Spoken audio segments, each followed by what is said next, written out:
Bonjour et bienvenue dans ce premier vlog consacré à la Seconde Guerre mondiale dans le sud-ouest de la France et plus précisément dans le département de l'Ariège, dernier rempart avant les frontières espagnoles et la principauté d'Andorre.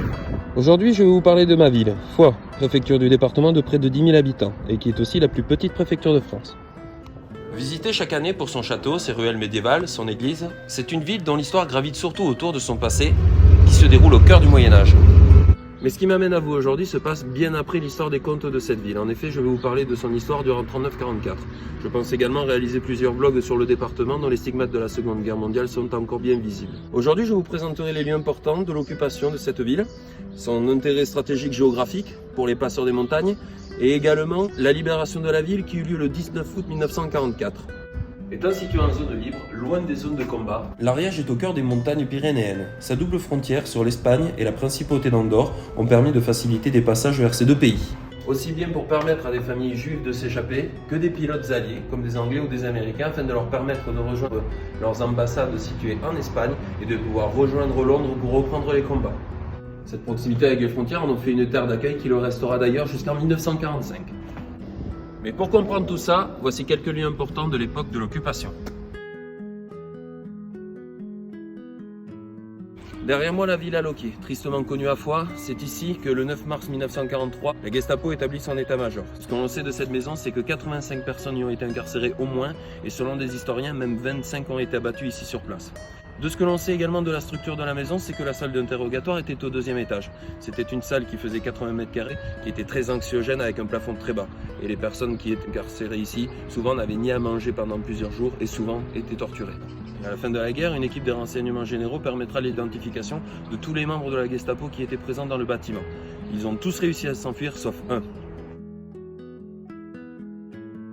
Celui qui n'a pas pu s'échapper, c'est l'adjudant Grossol, responsable des interrogatoires de la villa Loquier.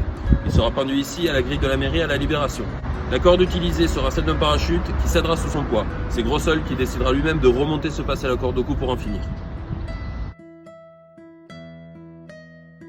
Déjà, durant la Première Guerre mondiale, le lycée avait été réquisitionné en tant qu'hôpital pour les soldats dont l'état de santé permettait d'être repliés jusqu'à dans le sud de la France. Au moment de la Seconde Guerre mondiale, il a été réutilisé. Certains élèves qui étaient présents à cette époque-là, en 1944, se rappellent un matin de printemps, il est arrivé quantité d'Allemands qui ont réquisitionné plusieurs bâtiments dans le lycée, notamment le gymnase qui a été utilisé en tant que hangar trop abîmé. Il a dû être rasé et reconstruit après la Seconde Guerre mondiale. Et il se rappelle également que des Allemands avaient dû couper les branches des arbres dans la cour intérieure afin de camoufler les véhicules qu'ils avaient stockés dans la cour principale.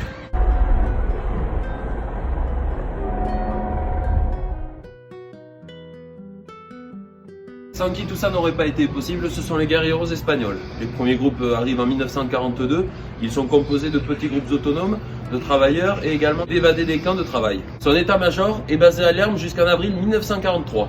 À la tête de la 3e brigade, la mieux organisée, Pascual Jimeno, nom de code Royo, José Antonio Alonso, nom de code le commandant Robert, ainsi que Pedro Abascal, nom de code commandant Madriles. En avril 1943, 80 guerrilleros sont pris par la Gestapo, envoyés dans des camps de ternement. Malgré tout cela, les opérations de sabotage perdureront jusqu'à la libération de la ville en août 1944. C'est le débarquement de Normandie qui donne le signal de l'insurrection générale pour tous les jeunes ariégeois.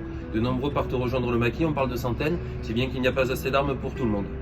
Malgré tout, les opérations de sabotage vont se multiplier dans le département, sur des lignes haute tension, sur des voies de chemin de fer, ce qui va également engendrer une augmentation des représailles sur la population civile.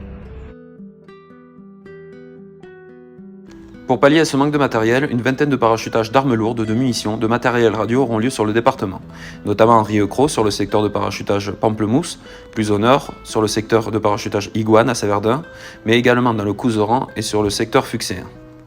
Dans la nuit du 7 au 8 août, 6 hommes en provenance d'Afrique du Nord sont parachutés sur le terrain Pamplemousse de Rieucros.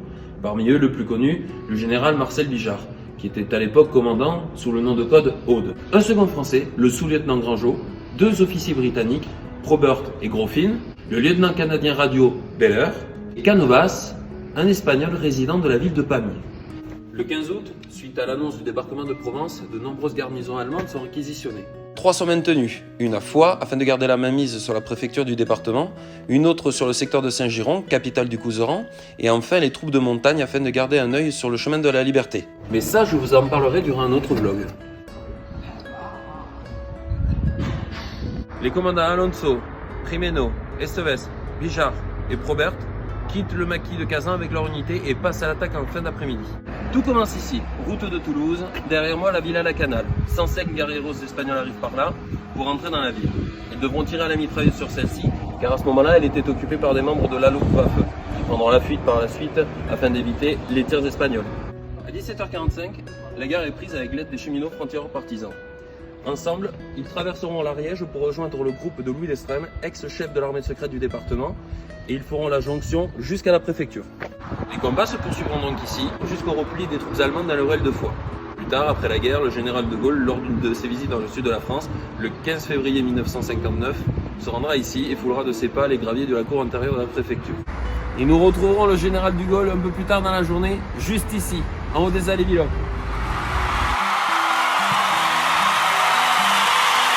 Mais revenons au 19 août. Les guerrieros se sont scindés en deux groupes dont une partie a continué jusqu'ici, au Pont-Dieu. De l'autre côté du pont, les Allemands ont eu le temps de monter une mitrailleuse, les acculant complètement et les empêchant de pouvoir progresser. L'Apaméen Canovas prend alors l'initiative de monter ici, sur les pentes du Petch, afin de pouvoir tirer sur les Allemands qui sont de l'autre côté du pont, les obligeant alors à se replier dans les ruelles de Foix.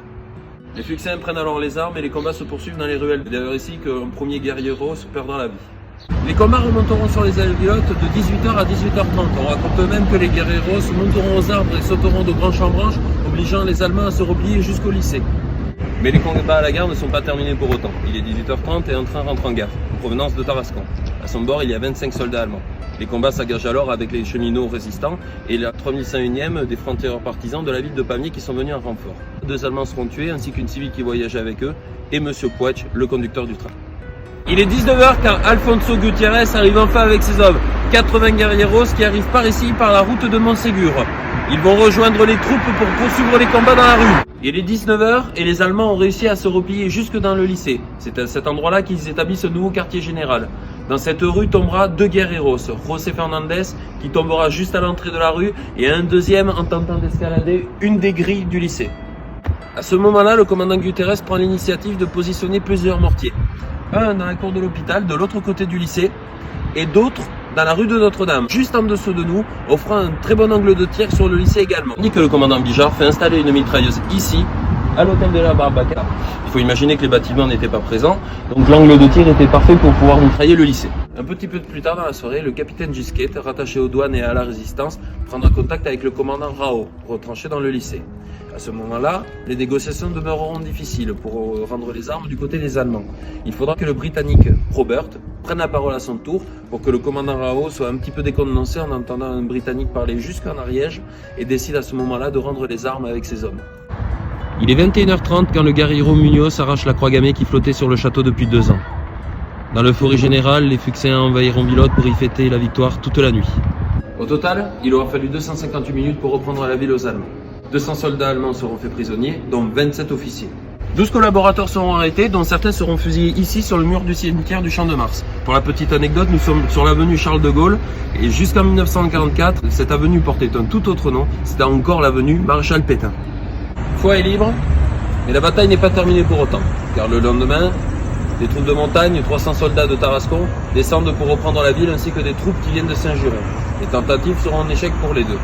Et ça, je vous en parlerai dans un prochain vlog.